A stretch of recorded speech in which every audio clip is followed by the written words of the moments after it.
आपको बिल्कुल पता ना लगने पाए कि आप ज्वालामुखी के मुंह पर बैठे और ज्वालामुखी फट चुका है।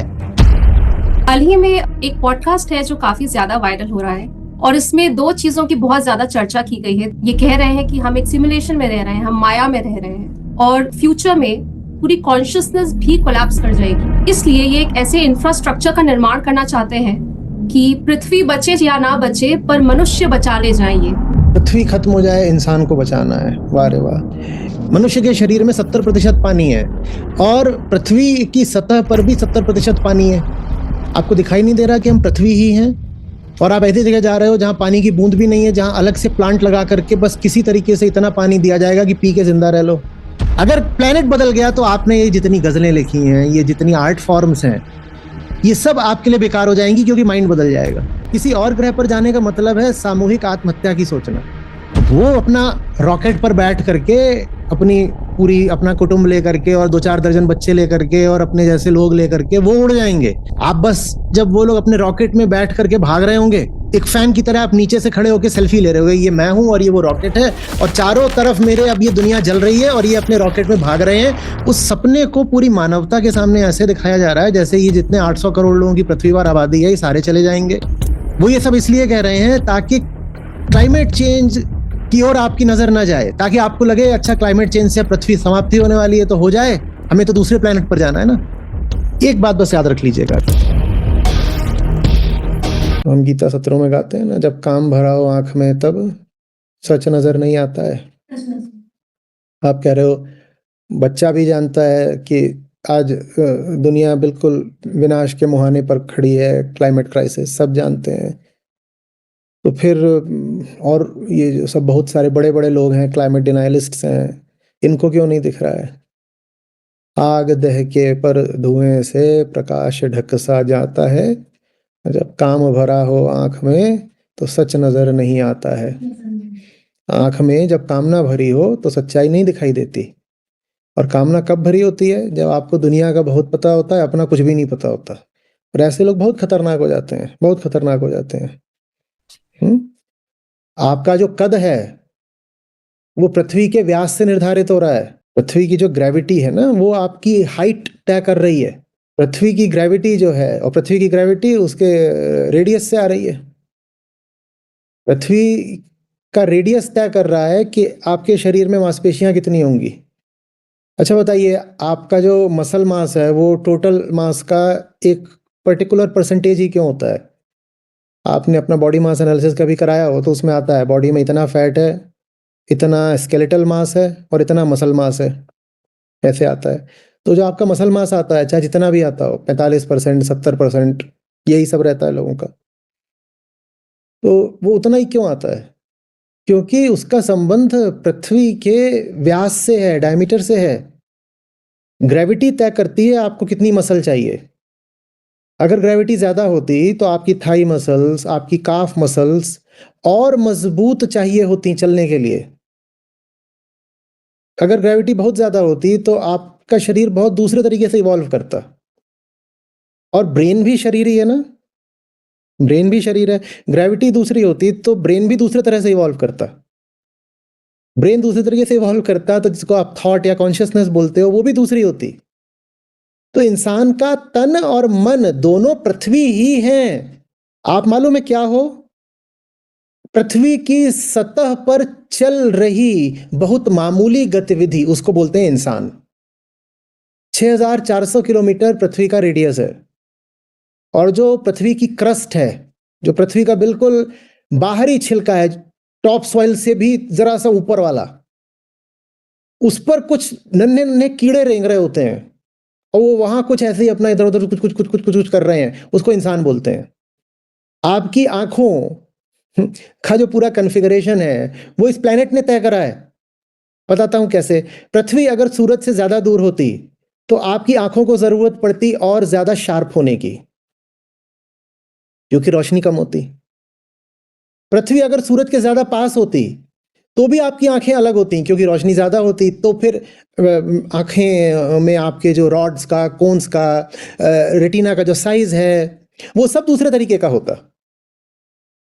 आपकी खाल दूसरी होती अगर पृथ्वी सूरज के ज्यादा पास होती, क्योंकि रेडिएशन ज्यादा होता है। तो खाल भी दूसरे तरीके की होती। ठीक वैसे जैसे जो लोग इक्वेटर पर रहते हैं और जो लोग ज़्यादा टेम्परेट रीजन्स में रहते हैं, उनकी खाल अलग अलग होती है ना, खाल की मोटाई, खाल का रंग सब अलग हो जाता है। तो वैसे ही आप अगर सूरज से दूर रह रहे होते, आप किसी और ग्रह पर होते, तो आपकी खाल, आपकी आंखें, आपके होंठ, आपके बाल सब अलग होते। ये सब तो छोड़ दो, मैं कह रहा हूं आपका ब्रेन ही अलग होता, माने इंसान की कॉन्शियसनेस ही दूसरी होती है अगर वो पृथ्वी पर नहीं होता। पृथ्वी और मनुष्य एक ही बात है। आप सब जो चीजें खाते हो पृथ्वी पर पैदा होती हैं, कहीं और कैसे पैदा हो जाएंगी? मनुष्य और पृथ्वी दो नहीं है। आप इस पृथ्वी पर रहते नहीं हैं, आप ये पृथ्वी हैं। पृथ्वी आपका घर नहीं है, पृथ्वी आपका केंद्र है, पृथ्वी दिल है आपका। हम साइकोसोमेटिक लोग हैं, साइको और सोमा, माइंड और बॉडी। बॉडी मटेरियल है, मटेरियल अगर बदल गया तो माइंड बदल जाएगा। अगर प्लेनेट बदल गया तो आपने ये जितनी गजलें लिखी हैं, ये जितनी आर्ट फॉर्म्स हैं, ये सब आपके लिए बेकार हो जाएंगी, क्योंकि माइंड बदल जाएगा, आप कुछ और हो जाओगे। किसी और ग्रह पर जाने का मतलब है सामूहिक आत्महत्या की सोचना। बहुत अब तो हमारे पास ये सब जो लो फ्लाइंग सैटेलाइट्स होते हैं, आप उनकी उन्होंने तस्वीरें ली हुई हैं। आप सैटर्न की, जुपिटर की, मार्स की, मरकरी की, इनकी सबकी सतहों की तस्वीरें देखिए और फिर अपने आप से पूछिए, मैं यहाँ बसना चाहती हूँ क्या? मैं यहाँ बसना भी चाहती हूँ? मिट्टी नहीं है भाई वहाँ। ज्यादातर लोगों ने तस्वीरें देखी भी हैं तो चंद्रमा की सतह की देख ली हैं। हमारा चंद्रयान चला गया या नील आर्मस्ट्रांग के समय की, अच्छा चट्टान चट्टान जैसा होता है। नहीं भाई, वैसा भी नहीं होता। वैसे ही जैसे जो ISS था, इंटरनेशनल स्पेस स्टेशन, उसमें कुछ लोग रह लेते थे। वो कैसे रह लेते थे? वो रह लेते थे बहुत सारे रिसोर्सेस कंज्यूम करके। ये पहली बात। और दूसरी बात, कितने रह लेते थे? तो जो लोग बातें कर रहे हैं ना कि हम कहीं और चले जाएंगे और वहां पर हम अपनी दुनिया बसाएंगे, वो ये नहीं कह रहे कि आप सब चले जाओगे, वो ये कह रहे हैं कि वो चले जाएंगे क्योंकि उनके पास पैसा है। आप थोड़ी चली जाओगी, मैं थोड़ी चला जाऊंगा, आप और मैं थोड़ी उड़ जाएंगे। इस पृथ्वी की करोड़ों प्रजातियां, जिनमें मनुष्य भी शामिल है, हमें तो नीचे छोड़ दिया जाएगा मरने के लिए। और बच कौन रहा है? वही जिसने पृथ्वी में आग लगाई, वो बच जाएगा। क्यों? क्योंकि हमने उसे अपना आदर्श, अपना भगवान मान रखा है। वो बच जाएगा, वो हमारे ही सारे संसाधन लेकर के उड़ जाएगा और वो अपना कहीं जा करके किसी स्पेस स्टेशन में या किसी प्लेनेट की सतह पर किसी तरीके से अपनी कुछ बची खुची जिंदगी 10-20 साल काट देगा। बहुत चंद मुट्ठी भर लोग हैं जो जाकर उदाहरण के लिए मार्स पर सफलतापूर्वक किसी कदर जी सकते हैं। तो पूरी मानवता के सामने ऐसे दिखाया जा रहा है जैसे ये जितने 800 करोड़ लोगों की पृथ्वी पर आबादी है, ये सारे चले जाएंगे और सब जो जीव जंतु हैं बाकी वो भी चले जाएंगे। और 70% जो जीव जंतुओं की आबादी हो तो समुद्र में रहती है। तो हमें वो शायद ये बताया जा रहा है कि हम अपने समुद्रों का सारा पानी भी ले जाएंगे, उसमें जितने जीव जंतु हैं और जल राशि है वो सारी हम वहां ले जाएंगे। आम आदमी नहीं जाने वाला। आम आदमी छोड़िए, जब तक आप टॉप 0.00000000001 परसेंटाइल में नहीं है, आपके लिए कोई स्कोप नहीं है पृथ्वी से कहीं जाने का। वो बहुत महंगा काम है, क्योंकि जाने ही नहीं वाले हो। बात वहां बसने की हो रही है, उसमें प्रति व्यक्ति करोड़ों अरबों रुपए का खर्चा है। आप कहां से दे दोगे? आदमी अपने क्षुद्र स्वार्थ के लिए कितना भी गिरने को तैयार हो जाता है। और बताता हूं, आपके जीने के लिए सिर्फ खाना नहीं चाहिए होता है, आपको बहुत सारे अच्छे वाले बैक्टीरिया भी चाहिए होते हैं। हम सिम्बियोटिक जीव हैं। आप सोचते हो द ह्यूमन बीइंग एक व्यक्ति नहीं है, वो अपने आप में एक सिस्टम है। हमारे भीतर न जाने कितने और स्पीशीज हैं जो काम कर रहे हैं, तब जाके हम चल पा रहे हैं। आप एंटीबायोटिक्स बहुत सारी खा लो, आपकी तबीयत खराब हो जाएगी। बताओ क्यों? क्योंकि वो आपके भीतर न जाने कितने तरह के बैक्टीरिया को मार देंगे और फिर आप गड़बड़ हो जाओगे एकदम। और वो बैक्टीरिया सिर्फ आंतों में नहीं होते, वो बैक्टीरिया शरीर के बाकी हिस्सों में भी होते हैं और बहुत इंपॉर्टेंट रोल अदा करते हैं। बहुत सारे वो जो बैक्टीरिया हैं वो हमें कहाँ से मिलते हैं? मिट्टी से मिलते हैं। उनमें से कुछ तो हमें हवा से भी मिलते हैं।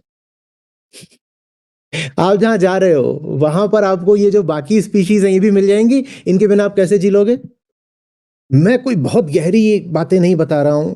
मैं जो बातें बोल रहा हूं वो आप साधारण सर्च भी करोगे तो आपको पता चल जाएंगी। मैं जो भी कुछ बोल रहा हूं उसको बोलेंगे वेरी नेगेटिव, एकदम निगेटिव बातें कर रहा है आदमी। जबकि जो मैं बात कर रहा हूं यथार्थ है, जमीनी बात है। मैं जो बात कर रहा हूं वो साइंस है। आप साइंस को नेगेटिव बोलना चाहते हो तो बोलो। मैं जो बात कर रहा हूं साइकोलॉजी है, उसको नेगेटिव बोलना चाहते हो, फिलॉसफी है, नेगेटिव बोलना है, बोलो।